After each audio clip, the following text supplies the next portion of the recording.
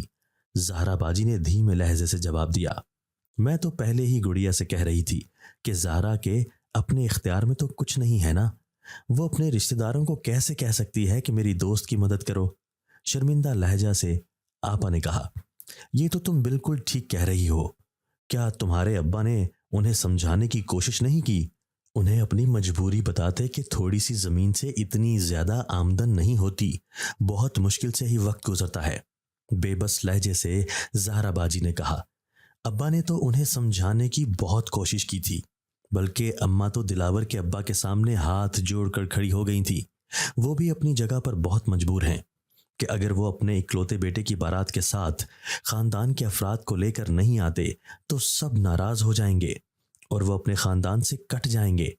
آپا نے دکھی لہجے سے کہا، اپنے خاندان والوں کو خوش کرنے کے چکر میں ان لوگوں نے تم لوگوں کا خون تک جلا دیا ہے۔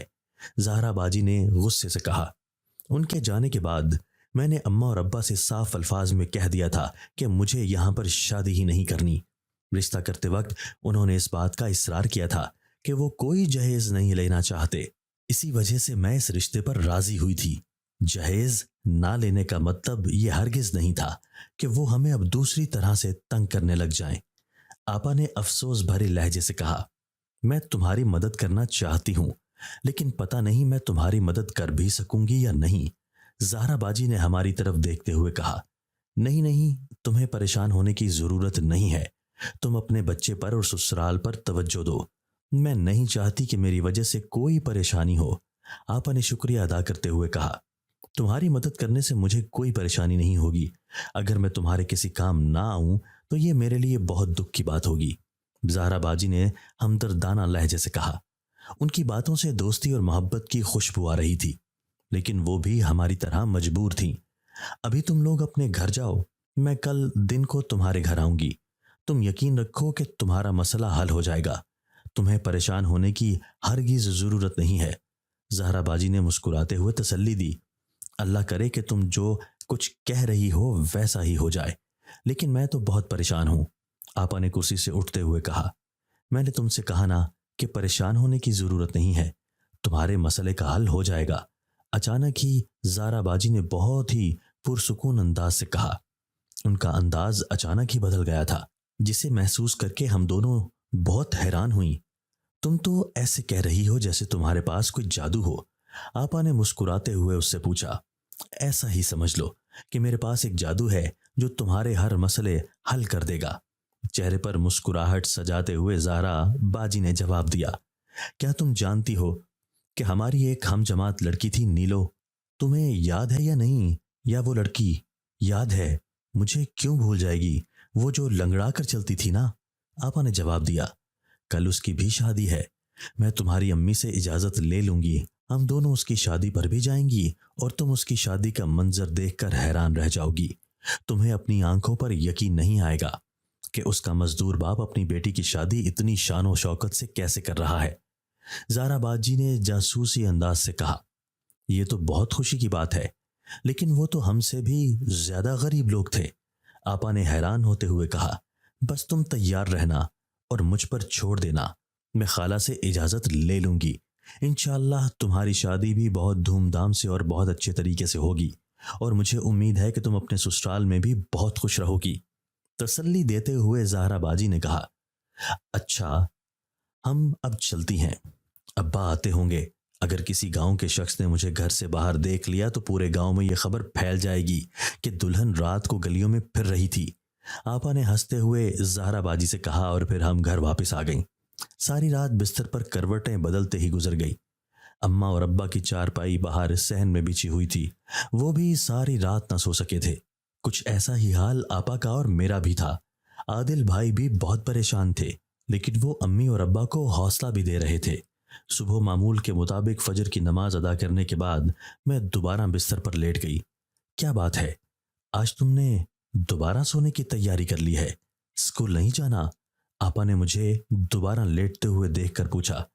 ایسی ہی بات ہے، آج میرا اسکول جانے کا دل نہیں چاہ رہا، میں نے جواب دیا۔ بہت بری بات ہے اسکول سے چھٹی کرنا، اور وہ بھی کسی وجہ کے بغیر۔ آپا نے مجھے ڈانٹتے ہوئے کہا، آپ جو مرضی کہتی رہیں، میں نے آج اسکول نہیں جانا، میرا اسکول جانے کا جی نہیں چاہ رہا، میں نے ضدی لہجے سے کہا اور سر سے پاؤں تک خود کو چادر سے ڈھانپ لیا۔ اگلے سال تم کالج چلی جاؤ گی، لیکن ابھی تک تمہارا انداز بالکل بچوں جیسا ہے، آپا نے ہنستے ہوئے کہا، اور کمرے سے باہر چلی گئیں۔ اسکول سے چھٹی کرنے کی دو وجوہات تھیں۔ ایک وجہ تو یہ تھی کہ شادی کی وجہ سے گھر میں بہت سارے کام تھے، آپا کی شادی میں چند دن ہی باقی رہ گئے تھے، اس لیے میں چاہتی تھی کہ ان دنوں میں ان سے گھر کا کوئی کام نہ کرواؤں اور سب کام میں خود کروں تاکہ آپا کو ریسٹ مل سکے۔ دوسری وجہ یہ تھی کہ میں خود زہرا باجی سے یہ جاننا چاہتی تھی کہ انہوں نے اتنے یقین سے کیسے کہہ دیا کہ وہ ہماری مدد کریں گی۔ صبح ناشتہ کرنے کے بعد گھر کے کام کاج میں اماں کی مدد کرنے لگی اور آپا کو کوئی بھی کام کرنے سے منع کر دیا۔ مجھے بہت زیادہ بے چینی سے زہرا باجی کا انتظار تھا۔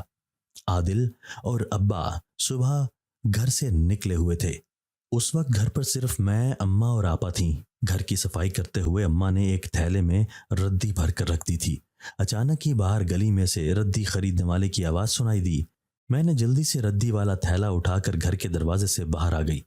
میرا ارادہ ردی بیچ کر دکان سے مزے کی چیزیں لینے کا تھا۔ وہ شخص سائیکل پر سوار گاؤں سے باہر کی طرف جا رہا تھا اور ردی کے لیے آوازیں بھی لگا رہا تھا۔ رکو، رک جاؤ، رک جاؤ، میں اسے آوازیں دے رہی تھی، لیکن وہ تیزی سے چلاتا ہوا گاؤں سے باہر کھیتوں میں پہنچ چکا تھا۔ تھیلا زمین پر رکھ کر میں اس کے پیچھے دوڑنے لگی تاکہ اسے روک سکوں۔ برگد کے درخت سے کچھ فاصلے پر اس نے پیچھے مڑ کر دیکھا۔ ہاتھ کے اشارے سے میں نے اسے رکنے کا کہا۔ سائیکل سے نیچے اتر کر اس نے سائیکل کو سٹینڈ پر کھڑا کیا اور میری طرف بڑھنے لگا۔ بھائی، مجھے تو لگتا ہے کہ تم اونچا سنتے ہو، ہمارے گھر کے قریب سے تم گزرے تھے تو میں نے آواز دینا شروع کی تھی۔ گاؤں سے باہر آ کر تم نے میری آواز سنی۔ پھولے ہوئے سانس کے ساتھ میں نے کہا، ابا جی معاف کرنا، میں اپنے دھیان میں جا رہا تھا، مجھے تمہاری آواز نہ سنائی دی۔ اس نے شرمندہ لہجے سے کہا، اچھا میں یہاں ہی کھڑی ہوں، وہ سامنے گلی میں ردی والا تھیلا پڑا ہوا ہے، اسے اٹھا کر لے آؤ۔ گلی کی طرف اشارہ کرتے ہوئے میں نے کہا تو وہ سر ہلاتے ہوئے جانے لگا۔ تھوڑی دیر بعد ہی وہ ردی والا تھیلا اٹھا کر لے آیا۔ اس کا وزن کرنے کے بعد پیسے مجھے دیے۔ وہ گہرے سانولے رنگ کا ایک جوان آدمی تھا، گدلے میلے کپڑے پہنے ہوئے تھا۔ سب سے عجیب بات اس کے ہاتھ تھے، اس کے ہاتھوں پر عجیب طرح کے بڑے بڑے بال تھے۔ بالوں کو دیکھتے ہوئے مجھے عجیب کراہت محسوس ہو رہی تھی۔ اس کے ہاتھ سے ردی کے پیسے پکڑتے ہوئے میں نے اس کے چہرے کی طرف دیکھا تو خوف کا ایک شدید جھٹکا لگا اور میں چند قدم پیچھے ہو گئی۔ میری حالت سے بے خبر وہ سائیکل کے اوپر بیٹھ کر آگے بڑھ گیا۔ اس کے ہاتھوں کی طرح اس کا چہرہ بھی بہت عجیب سا تھا۔ آنکھوں کی جگہ یوں محسوس ہو رہا تھا جیسے دہکتے ہوئے دو سرخ انگارے رکھ دیے ہوں۔ ایک قدم بھی آگے بڑھنا میرے لیے مشکل ہو رہا تھا۔ خوف سے میرا جسم کانپ رہا تھا۔ ہمت جمع کرتے ہوئے آگے بڑھنے کی کوشش کی۔ چند قدم آگے بڑھ کر پیچھے مڑ کر دیکھا تو وہ شخص برگد کے درخت کے نیچے جاتا ہوا دکھائی دیا اور پھر سائیکل سمیت میری آنکھوں کے سامنے سے غائب ہو گیا۔ مجھے اپنی آنکھوں پر یقین نہیں آ رہا تھا۔ کوئی شخص کیسے ایک دم سے غائب ہو سکتا ہے؟ حیرت اور خوف کی وجہ سے مجھے کچھ سمجھ نہیں آ رہی تھی، اس لیے بھاگتی ہوئی اپنے گھر کی طرف بڑھنے لگی۔ ردی کے پیسوں میں سے میں نے چیز لے کر کھانی تھی، لیکن اب چیز کی کسے یاد تھی؟ کمرے میں آ کر میں نے سکون کا سانس لیا اور چارپائی پر بیٹھ گئی۔ خوف کی وجہ سے اس وقت بھی میرا جسم کانپ رہا تھا۔ اس بارے میں کسی کو کچھ بتانا بھی چاہتی تھی، لیکن خاموشی سے بیٹھی رہی۔ صحن سے باتوں کی آوازیں آ رہی تھیں۔ غور کرنے پر پتہ چلا کہ زہرا باجی آئی ہیں۔ ان کا چھوٹا سا بیٹا بھی ان کے ساتھ تھا۔ امی کو ملنے کے بعد وہ کمرے میں آ گئیں، مجھ سے بھی بہت پیار سے ملیں اور آپا اور وہ دونوں مل کر باتیں کرنے لگیں۔ بچہ سو گیا تو زہرا باجی نے اسے چارپائی پر لٹا دیا۔ زہرا باجی، میں بہت بے صبری سے انتظار کر رہی ہوں، آپ نے ہمیں بہت امید دلائی تھی۔ ان دونوں کو ادھر ادھر کی باتیں کرتے دیکھ کر میں نے بے صبری سے کہا، تم کیوں پریشان ہوتی ہو؟ ابھی تمہاری عمر نہیں ہے کہ تم ان مسئلوں کی وجہ سے پریشان ہو۔ میری طرف پیار بھری نظروں سے دیکھتے ہوئے زہرا باجی نے کہا، میں کیسے پریشان نہ ہوں؟ کل سے ابھی تک ہمارے گھر میں کسی نے پیٹ بھر کر کھانا نہیں کھایا اور نہ ہی کوئی آرام سے سویا ہے۔ میں نے فکر مندی سے کہا اور گھر کے حالات کے بارے میں بتایا۔ تمہیں شاید میری باتوں کا یقین نہ آئے، لیکن اگر تم لوگوں نے میری بات پر یقین کر لیا تو اس میں فائدہ ہی فائدہ ہے، نقصان کچھ بھی نہیں۔ زہرا باجی نے فلسفیانہ انداز سے کہا، آپ جو بھی کہنا چاہتی ہیں کھل کر کہیں۔ کچھ نہ سمجھ آنے والے انداز میں ان کی طرف دیکھ کر میں نے کہا، آپ دونوں نے مجھ پر بھروسہ کر کے ہی مجھ سے بات کی ہے نا، اس لیے اس بات پر بھی یقین کرنا جو بات میں تم دونوں کو بتانے جا رہی ہوں۔ زہرا باجی نے بہت سنجیدہ لہجے سے کہا، زہرا تمہیں ایسے تمہید باندھنے کی ضرورت نہیں ہے، مجھے تم پر یقین ہے۔ آپا نے اس کی طرف دیکھتے ہوئے حیرانگی سے کہا، کیونکہ آپا اور زہرا باجی آپس میں بے تکلف دوست تھیں۔ ایسی کیا مصیبت آن پڑی ہے جو تمہیں اتنی تہمید باندھنی پڑ رہی ہے؟ آپا نے حیران ہوتے ہوئے پوچھا۔ ایسا ہے کہ ہم جس دنیا میں رہتے ہیں یہاں پر بہت سارے ایسے واقعات ہوتے ہیں جن پر عقل انسانی حیران رہ جاتی ہے۔ میرے ساتھ بھی کچھ ایسا واقعہ رونما ہوا تھا جسے سن کر شاید تم دونوں کو یقین نہ آئے اور یہ سمجھو کہ میں نے جان چھڑانے کے لیے ایسا کہہ دیا ہے۔ زہرا باجی بہت سنجیدہ تھیں، نہ جانے ایسی کون سی بات تھی جس کے لیے وہ اس قدر پریشان ہو رہی تھیں اور ہم ان کی بات پر کیوں یقین نہیں کریں گی؟ زہرا باجی کے چہرے پر پریشانی کے اثرات دیکھتے ہوئے میں نے سوچا، تم دونوں جانتی ہو کہ امی ابا کے مرنے کے بعد میرے تایا جان اور تائی نے سنبھال لیا تھا۔ مجھے سر چھپانے کے لیے جگہ تو مل گئی تھی، لیکن کبھی بھی کسی نے میرا احساس نہیں کیا تھا۔ اگر کبھی تایا ابا کچھ بولتے تھے تو گھر میں ہنگامہ کھڑا ہو جاتا تھا، پھر آہستہ آہستہ انہوں نے بھی میرے حق میں کوئی بات کہنا بالکل ہی چھوڑ دیا۔ یا جب میری شادی کی باری آئی تو تائی جان اس حق میں نہیں تھی کہ میری شادی پر کچھ خرچ کیا جائے۔ وہ بار بار ایک ہی بات کہتی تھی کہ اگر آپ اپنی بھتیجی پر پیسے خرچ کر دیں گے تو اپنی بیٹیوں کے لیے کیا کریں گے؟ ایک دن تائی جان نے شادی سے چند دن پہلے مجھے اس بات کے لیے مجبور کیا کہ میں تایا ابا سے کہوں کہ وہ میرا نکاح کر کے مجھے رخصت کر دیں اور کوئی خرچہ کرنے کی ضرورت نہیں ہے۔ تائی جان کے مجبور کرنے پر میں نے تایا ابا سے کہہ دیا، لیکن تایا ابا اچھی طرح سے جانتے تھے کہ اس کے لیے مجھے تائی جان نے ہی مجبور کیا ہوگا۔ اس بات پر ان دونوں کے درمیان لڑائی ہو گئی۔ تایا ابا گھر سے باہر چلے گئے۔ میں عشاء کی نماز پڑھ کر فارغ ہوئی تھی۔ تائی جان میرے سامنے آ گئی تھی۔ وہ یہ سمجھ رہی تھی کہ میں نے تایا ابا سے ان کی شکایت کی ہے۔ وہ بہت غصے میں تھیں، اس لیے مجھے بالوں سے پکڑ کر زمین پر پھینکا اور مارنا پیٹنا شروع کر دیا۔ وہ لاتوں اور مکوں سے مجھے بری طرح مار رہی تھی۔ بہت مشکل سے ان سے جان بچا کر میں گھر سے بھاگ پڑی۔ رات کا اندھیرا تھا، مجھے کچھ بھی دکھائی نہیں دے رہا تھا۔ بھاگتی ہوئی میں گھر سے دور چلی گئی اور تھک کر زمین پر بیٹھ گئی۔ زمین پر بیٹھ کر میں خود کو کوسنے لگی۔ جب والدین مرے تھے میں بھی ساتھ مر جاتی۔ مجھے اپنی بے بسی پر رونا آ رہا تھا۔ زمین پر بیٹھ کر گھٹنوں میں منہ چھپا کر نہ جانے کتنی دیر تک روتی رہی۔ میں چاہتی تھی کچھ ایسا کر لوں کہ اس سب شور شرابے سے جان ہی چھوٹ جائے۔ میں خود کو ختم کر دینا چاہتی تھی، لیکن میرے رب کو کچھ اور ہی منظور تھا۔ زہرا باجی نے اپنے آنسو پہنچتے ہوئے کہا۔ آج بھی وہ اپنی کہانی سناتے ہوئے رو پڑی تھی۔ آپ کی تلاش میں گھر سے کوئی نہیں آیا تھا؟ میں نے حیران ہوتے ہوئے پوچھا۔ کسی کو میری ضرورت نہیں تھی۔ تایا ابا تو گھر پر ہی نہیں تھے، اس لیے انہیں علم ہی نہیں تھا کہ میں اس وقت کہاں پر ہوں۔ آپ کس جگہ پر تھی؟ رات کے اندھیرے میں آپ کو پتہ نہ چلا کہ آپ کدھر ہیں؟ میں نے ایک اور سوال کیا۔ پہلے تو مجھے بالکل بھی احساس نہ ہوا اور نہ ہی مجھے کچھ سمجھ آئی کہ میں کس جگہ پر ہوں، کیونکہ ہر طرف اندھیرا ہی اندھیرا تھا۔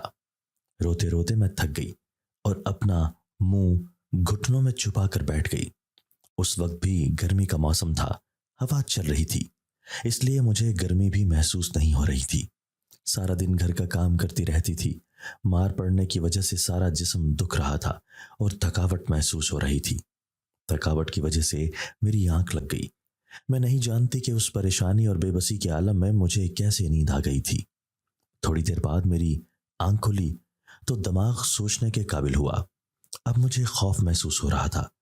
رات کے اندھیرے میں میں گھر سے باہر تھی اور بالکل اکیلی تھی۔ دائیں بائیں دیکھ کر میں پہچاننے کی کوشش کرنے لگی کہ میں اس وقت کس جگہ پر ہوں۔ اس وقت میری حیرت کی انتہا نہ رہی اور خوف سے میرا سانس میرے سینے میں ہی رک گیا جب مجھے احساس ہوا کہ میں اس وقت برگد کے درخت کے نیچے ہوں۔ انتہائی خوبصورت انداز میں زہرا باجی نے کہا۔ یہ سن کر تو میں اور آپا بھی ایک دم سے پریشان ہو گئیں۔ خوف کے مارے میرے جسم میں اتنی ہمت بھی باقی نہ بچی تھی کہ میں وہاں سے اٹھ سکوں۔ اچانک ہی ایک بوڑھی عورت اور ایک بوڑھا مرد مجھے اپنی طرف آتے ہوئے دکھائی دیے۔